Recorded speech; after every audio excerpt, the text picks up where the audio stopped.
Have you guys ever wanted to add a balance lead to a battery that doesn't have one? Today we are going to do exactly that. So this battery here comes with the Arrma Groms, the included battery, G2, obviously, so it would have the middle wire there, but no balance lead, so you couldn't charge it on a charger, a regular charger. This is how they come, brand new. So you can see that there's going to be the middle wire there, and you only need a Spektrum charger to charge it. Well, I have two chargers. One of them is a Spektrum charger, but it's at work and not with me right now. So I like to be able to charge on any charger anywhere at any time. And we can do just that. And I've done that with this battery. So we got ourselves a balance lead here, little 2S balance lead. And actually this is really rather quite simple. Obviously, attempt at your own risk. You are dealing with live voltages here. So the reason I know that this is actually quite easy is because this case splits right open. This will probably void your warranty too. I'm sure you guys already know that. So you basically just undo that, pull this out. It does have some sticky tape on the inside, some sticky foam actually. So you do kind of have to work it a little bit. If you are going to be doing this, obviously be as careful as possible. There we go. It's coming loose.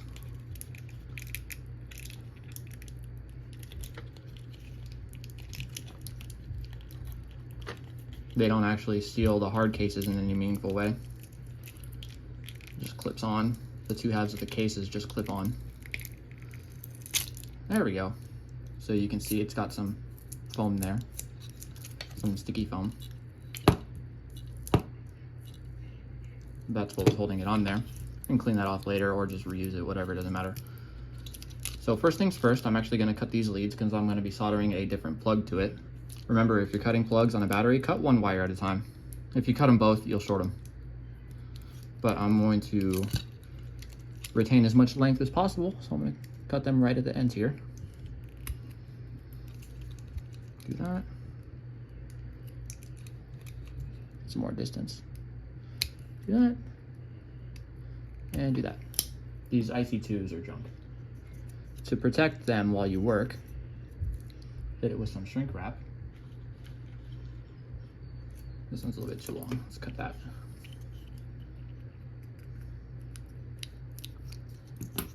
Scissors not very sharp. We'll make do with what we got. So let's heat shrink those so we're safe.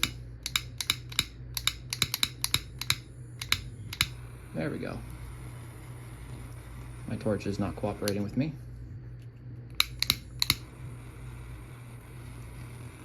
Make sure we're in frame here. Not the greatest recording solution here. Let's get rid of this label.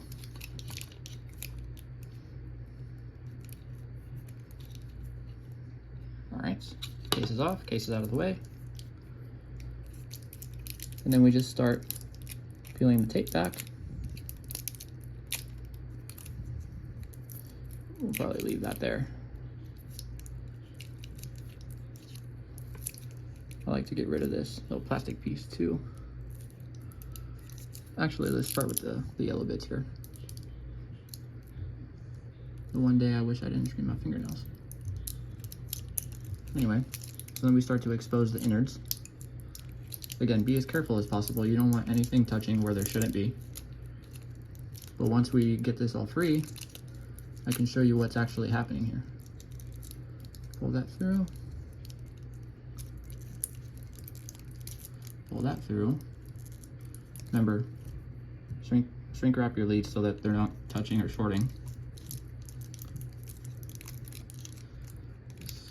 Separate that. Obviously, they don't want you playing around in here for good reason. Safety is important here. I'm not gonna cut the wire, but I am going to use my tool here to feed the wire out so we can get it out of the way.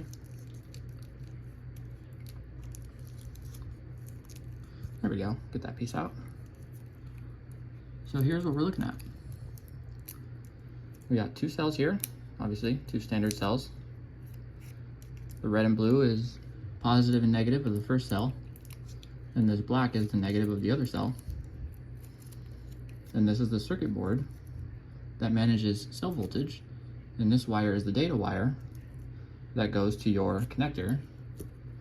Goes right here, right? That's where that goes. So we could actually turn this into a standard 2-cell with a balance lead. All we gotta do is ditch this component entirely and then just solder your balance leads to the positive, negative, negative there, using this right here. Standard 2-cell balance lead. So let's fire up my iron. Shout out to this iron here, Team Powers. Runs off of a 4-cell. 7.4 volts to 18 volts. I'll actually show you that there. Only runs DC, doesn't run a 110. So you could use a power supply or a lipo, which is why I have this cell checker here, managing the voltage of my lipos. But even on a full charge, this iron will last like literally hours. And it's already up to temp because it's flashing green and orange.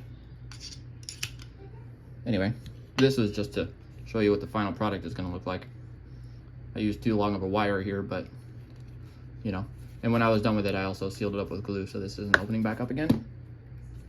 Side note, look at the size difference between the case and the cell itself.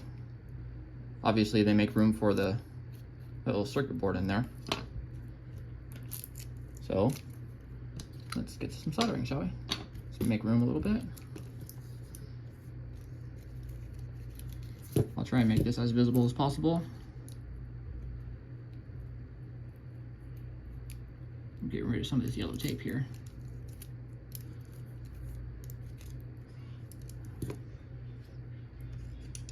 All right. So what I'm going to do is I'm actually going to separate this orange and red here. This is the positive lead.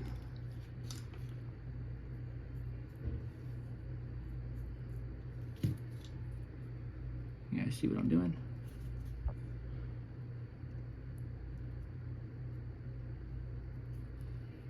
All right, there's one. Off just like that. Let's get this tape free. There we go. Then we can get off this blue wire.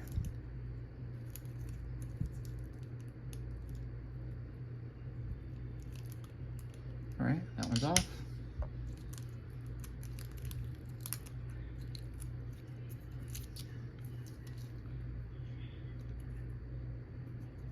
We don't want any bare wires touching, because we are dealing with live voltage here. Get that one off. And that one off, just like that. Now we have our lipo completely unsealed with no connectors on it. I'm gonna leave that there actually because this separates the two halves so that they're not shorting. That's what our battery looks like. Yep, pretty simple, pretty straightforward. So then what you do to fix your balance lead, prep it for install, go ahead and grab it, and you start tinning the ends of it. Just like anything else. Open that up, strip that end, strip that end, and strip that end. Just like that, strip them like that. Then you feed it through the opening in your case, because it probably won't fit through the opening the other way. So yeah, I don't think it will. Not without trimming. I won't deal with that. So then you tin it.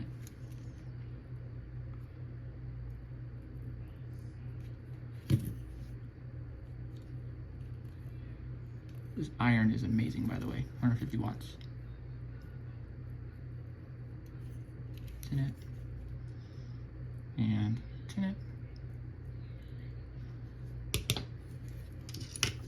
Cool. Then you take your, this is the negative that we shrunk wrap. I believe this is the negative here. It's already 10, so we could just reuse it. And bend that down a little bit.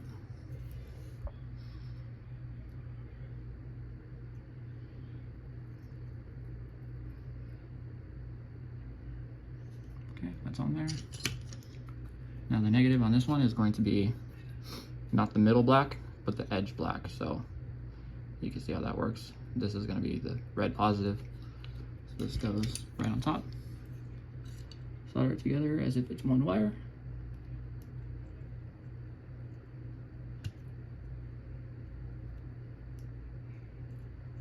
Come on. A little tricky. Trying to solder two wires to the same terminal.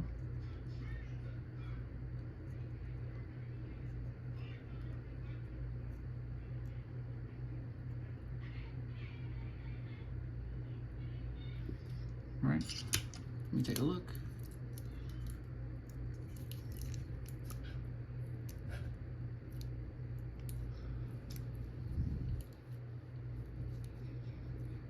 I think that's okay. I think that's doable. Yeah, it's not like these are going to be putting out huge amps anyway. All right, flip it over. The middle wire goes right on top.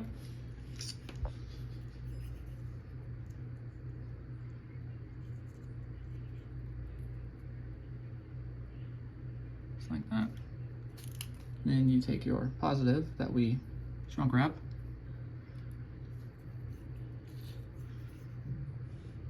Hit it right there.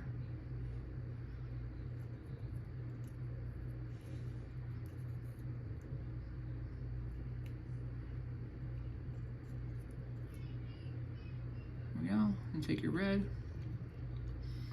stack it right on top.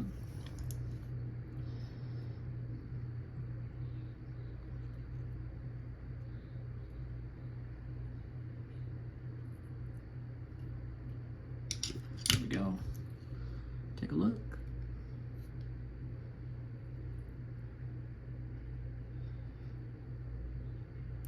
No, I don't like that. Let's redo that. Get some fresh solder on there.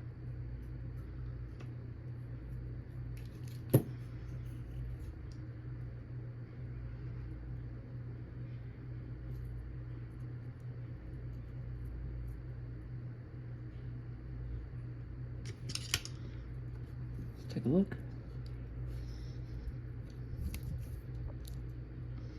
Let the camera adjust a little bit. There we go. How do I like that? Tug test. All right, now let's grab our cell checker. Ow, without trying to burn ourselves. And check our lipo.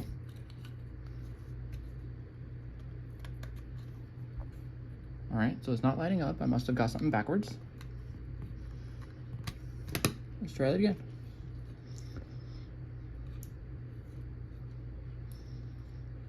Let's take a look and find out what's going on.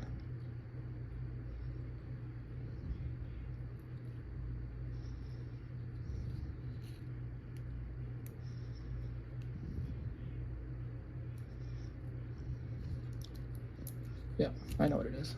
I got these top two backwards. This is also why you don't want to short any of the leads together. It's important you make sure that none of these wires touch. Because even though I've done this a bunch before, there is still a risk that you could possibly do something wrong and short some things together. We don't want any risk of damage or injury or fire, God forbid.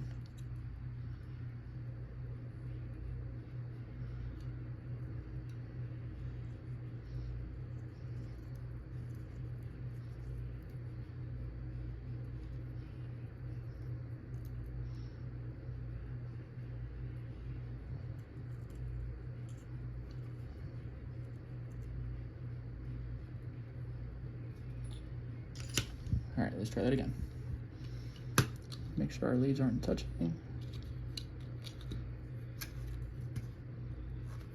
We Look at that, lighten up. 7.5, 3.7, 3.7. Yeah, well, we're good. This is what happens when you get things wrong. You always want to double check and see we got rid of this thing. This is the whole G2 microchip thing, wrapped in foam and all that. We don't want that. Anyway, once we got all that all soldered together, this is how it looks when it's prepped for reassembly. So then you just start shoving wires through the holes. Start feeding some things. Do that. And do that.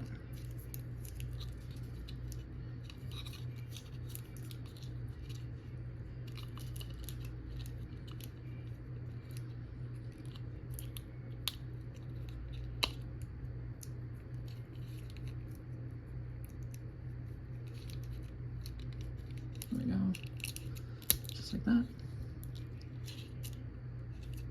Make sure terminals are separated. We don't want any shorting. Yep. And then what we can do, and this is what I did with the last one, fill the void with some foam. Just gotta find some foam.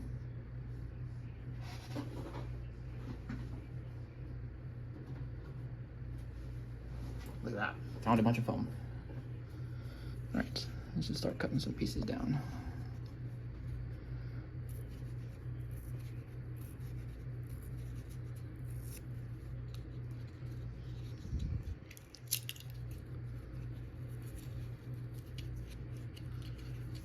Just as some protection.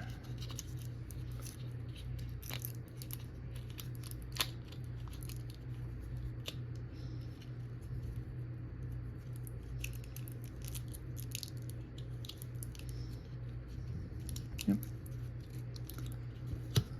Maybe another piece.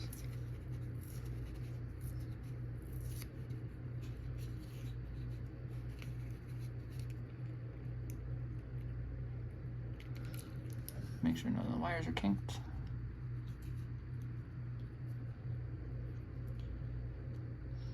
There we go.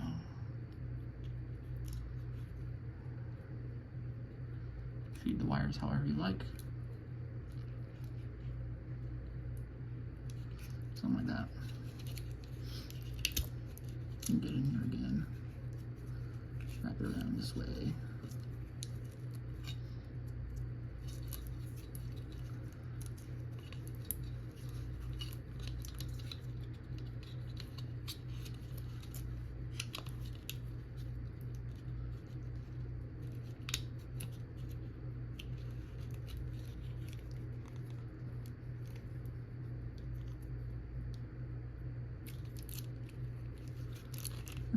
Just cram that foam in there. Then you take your other case half. Which side was it? I don't think it matters.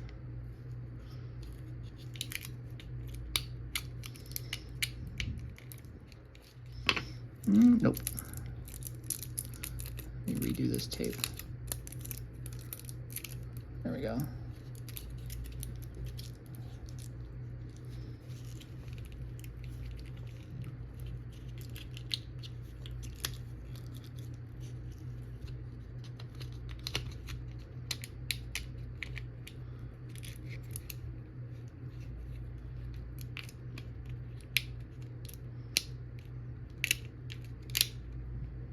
Do I get it the right way?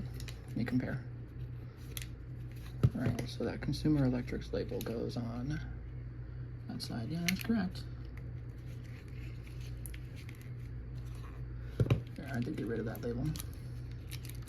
I mean, we've already voided our warranty with this.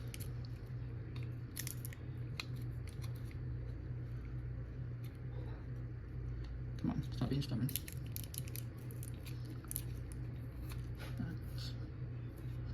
Leave that there. All right, let's try this again.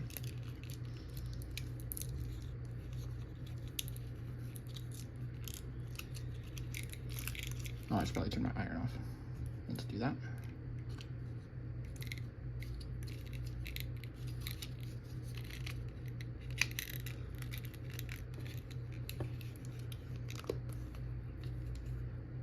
Yep.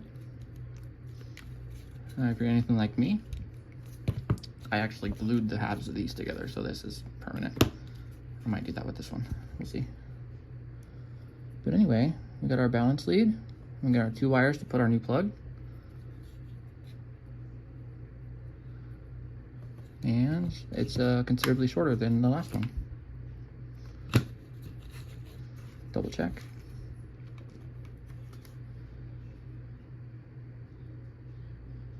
Yep, sure enough.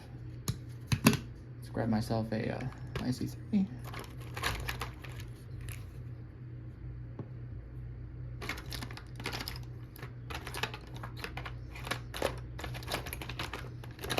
Find an IC3 somewhere. Have a whole pile.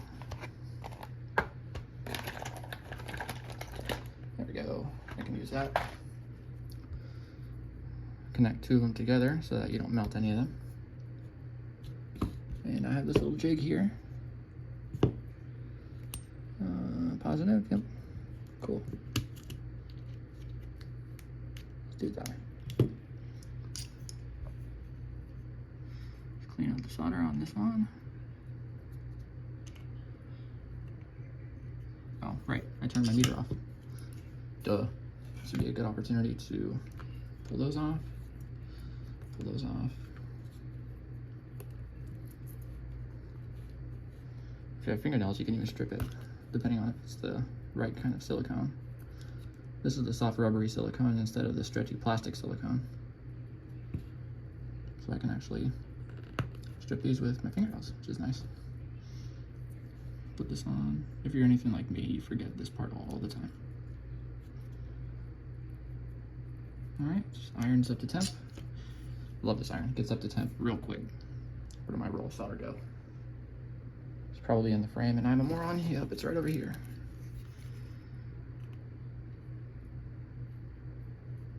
Itty bitty wire. Was that 20 gauge wire? Something real small. Actually, when you go and add yourself a balance lead on these batteries, I could give you the opportunity to add a larger gauge wire if you wanted to do that. But with these little Groms, they don't pull a whole lot of power. It's not really necessary.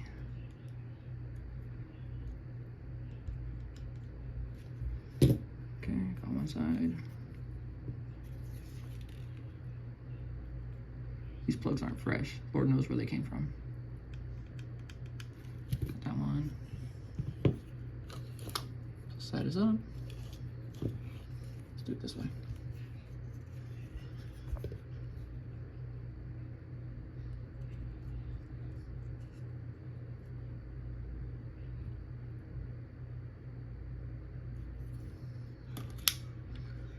Swap that.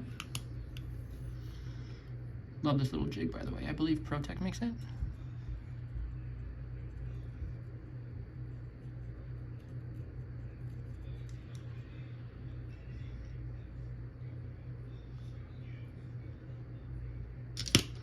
Yep.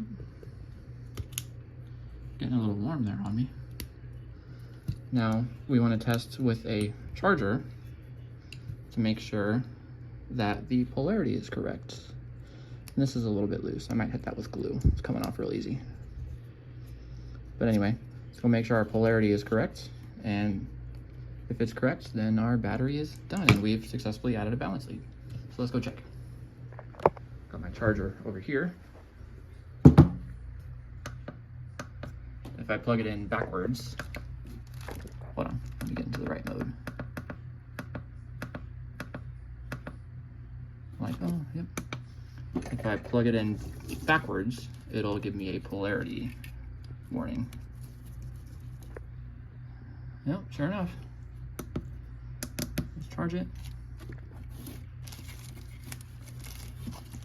Come on. Doing this all one-handed.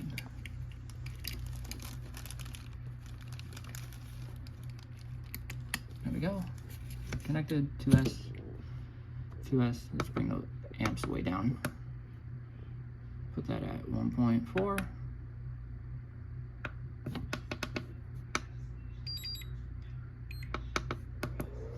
Look at that, sure enough. G2 battery with a balance lead. That's how you do it.